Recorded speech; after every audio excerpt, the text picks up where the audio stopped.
A growing number of Americans of both political parties believe the worst of the coronavirus pandemic is over, even as the number of daily new cases is rapidly increasing nationwide. A new survey from the Pew Research Center found that 40% of Americans now believe the worst of COVID-19 is in the past, up from 26% in early April. That number includes the majority of Republicans, 61% of whom said the country has already suffered the worst of the pandemic. Overall, the survey, taken June 16 to 22, featuring 4,708 American adults and a 1.8 percentage point margin of error, found a strikingly deep ideological divide between how Republicans and Democrats think about the continued threat of the virus. Democrats were much more likely to say they're worried they may get COVID-19 and need to be hospitalized, that they might spread the virus to other people, and that they're uncomfortable going to salons, restaurants, sporting events, or social gatherings. For instance, the study found 65% of Republicans are now comfortable eating in a restaurant, compared to 28% of Democrats. This divide is one that is reflected in the clear difference in public officials' response to the coronavirus. President Donald Trump has long downplayed the threat posed by COVID-19, and has pushed states to reopen non-essential businesses.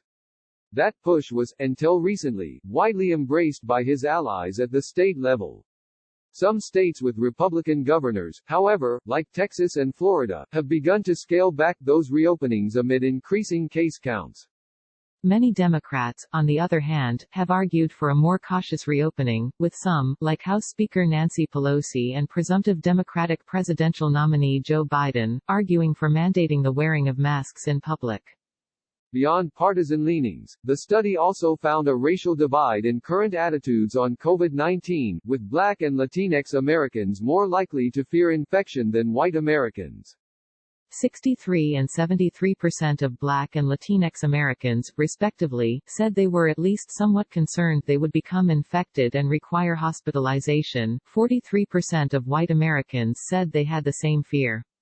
Asymptomatic spread was also of greater concern to Black and Latinx respondents. 72% of Black Americans and 79% of Latinx Americans were found to be at least somewhat concerned about being asymptomatic carriers, compared to 56% of white Americans with the same concern.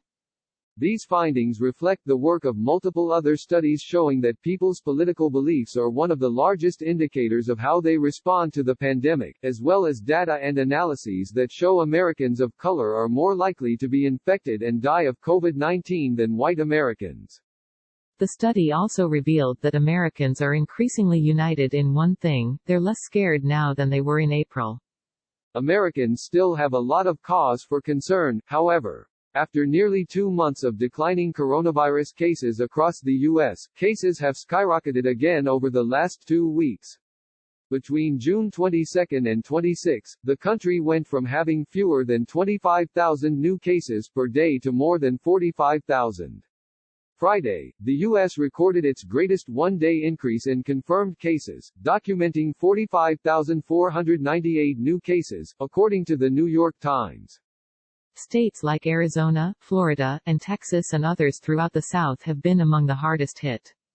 Texas, one of the first states to begin reopening non-essential businesses, and Florida have already begun reversing their economic reopenings in response to the increase in cases. On Friday, when Florida saw nearly 9,000 new cases and Texas nearly 6,000, both states ordered bars shuttered.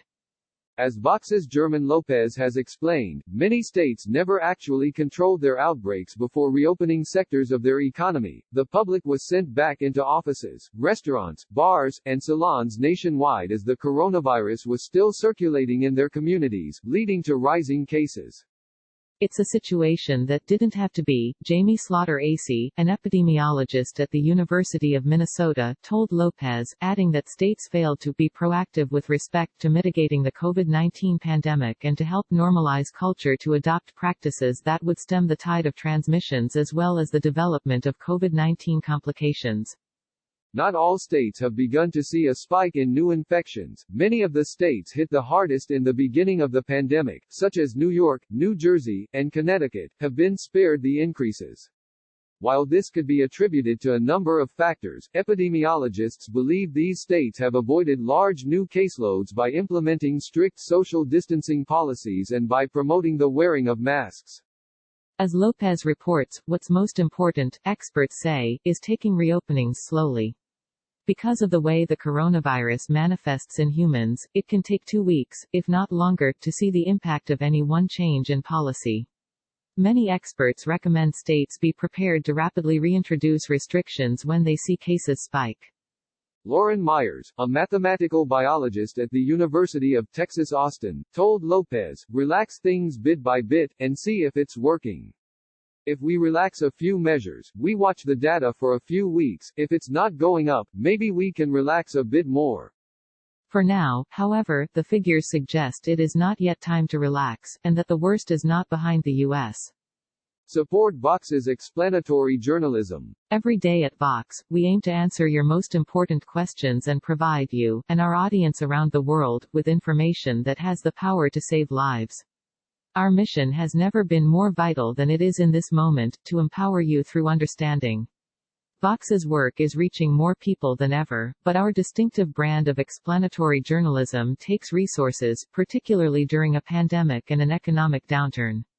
Your financial contribution will not constitute a donation, but it will enable our staff to continue to offer free articles, videos, and podcasts at the quality and volume that this moment requires. Please consider making a contribution to Vox today.